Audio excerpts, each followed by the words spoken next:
British সরকারের কাছ থেকে এই পুজোর জন্য আজও আসে অনুদান।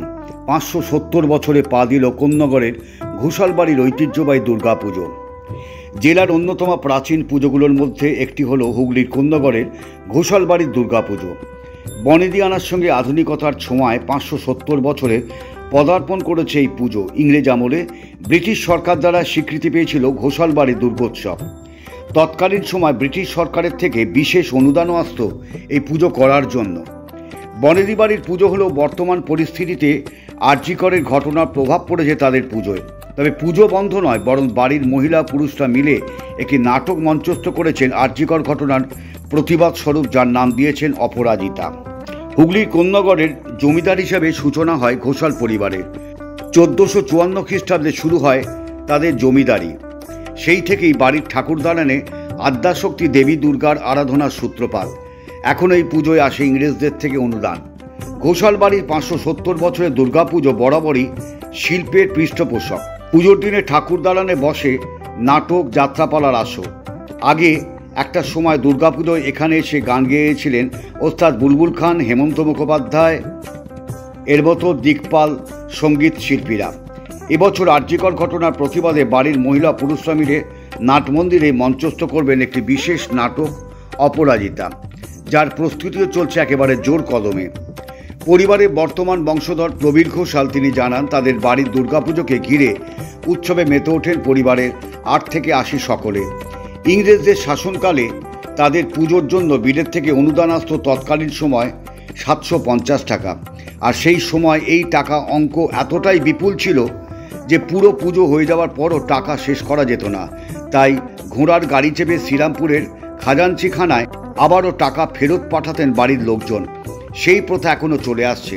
তিনি আরও বলেন, অনেক ভালো কিছুর সঙ্গে কিছু ভয়ানক পরিস্থিতির সাক্ষী রয়েছে তাদের দুর্গাপুজো। আগে দশমীতে নৌকোয় করে মাঝগঙ্গায় নিয়ে গিয়ে নীলকণ্ঠ পাখি উড়িয়ে প্রতিমা বিসর্জন করা হতো। তবে এক বছর সেই ঠাকুর বিসর্জন করতে গিয়ে বাঘের আক্রমণের শিকার হন পরিবারের এক সদস্য। সেই থেকেই দশমীর ভাসান তাদের বাড়িতে সকালবেলাতেই হয়ে যায়।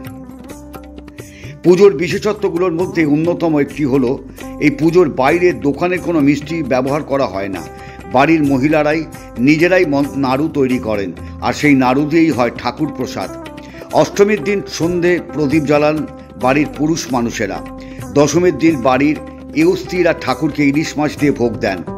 কনকাঞ্জলি দিয়ে বরণ করে সিঁদুর খেলায় মেতে ওঠেন বাড়ির মহিলারা। আমাদের এবছর পুজো হচ্ছে 570 বছরে পা দেবে, এবং আমরা এই জন্য গর্বিত যে এই পুজো কখনো বন্ধ হয়, চলেছে, কখনো একটু ডাউন হয়েছে, আবার ঠিক সমহিমায় চলে এসেছে। এবছর তো আমরা বাড়িটা খুব সুন্দর সাজাতে পেরেছি, ঠাকুরের কৃপাই বলবো। ইতিহাস তো হচ্ছে যে আমাদের ঘোষালরা ছিল জমিদার। এই জমিদারির পত্তন হয় সম্রাট আকবরের আমলে। আকবরের সনদ নিয়ে আমাদের পূর্বপুরুষ আসেন কানৌজ থেকে। কানৌজের পরে কলকাতায়, যেখানে এখন আর্মি মানে ফটুলিয়া, ওইখানে ছিল আমাদের বসবাস। এবং আমাদের ইংরেজ সরকার পুনর্বাসন দেয় হচ্ছে খিদিরপুর অঞ্চলে, যেটা ভূকৈলাস বলা। সেই অঞ্চল থেকে আমরা আসে কোন্নগরে বসবাস শুরু করি, এবং সেই মোগল সাম্রাজ্যের সময় থেকেই আমাদের এই পুজোর গোড়াপত্তন হয়। তারপরে ব্রিটিশরা আসে। ব্রিটিশরা এসে একটা বড় স্বীকৃতি দেয় আমাদের পুজোকে। সেটা হচ্ছে যে তারা 750 টাকা অনুদানের ব্যবস্থা করে এই পুজোর খরচের জন্য, এবং সেটা আজ থেকে 250 বছর আগেকার ঘটনা। এই যে অনুদান 750 টাকা, সেই সময় কিন্তু বিশাল টাকা। আমার ঠাকুমা, তিনি উত্তরপাড়ার রাজবাড়ির মেয়ে ছিলেন, 13 বছর বয়সে এই বাড়িতে বিয়ে হয়ে বউ হয়ে এসেছিলেন। ঠাকুমার মুখে গল্প শুনেছি যে ওরাও মানে ওদের প্রথম দেখেছেন যে ওই 750 টাকা খরচা করা যেত না, এবং সেই টাকা আবার ঘোড়ার গাড়ি চেপে আমাদের কাকা যারা সব তারা ওই শ্রীরামপুর ট্রেজারিতে ফেরত দিতে যেত।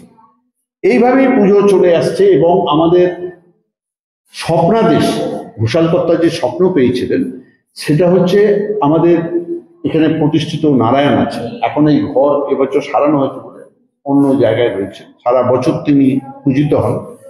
তার একটা স্বপ্ন ছিল যে তিনি একটা নিম গাছের ডালে তিনি রয়েছেন এবং বলছেন আমাকে নে, তেঁতুল গাছের তেঁতুল গাছের এতে রয়েছেন, বলছেন আমাকে নিয়ে আমার পুজো শুরু কর। এবং সেই সঙ্গেই মা দুর্গার স্বপ্নতে আসেন যে আমার পুজো শুরু কর। এইভাবে পুজো শুরু হয়েছে।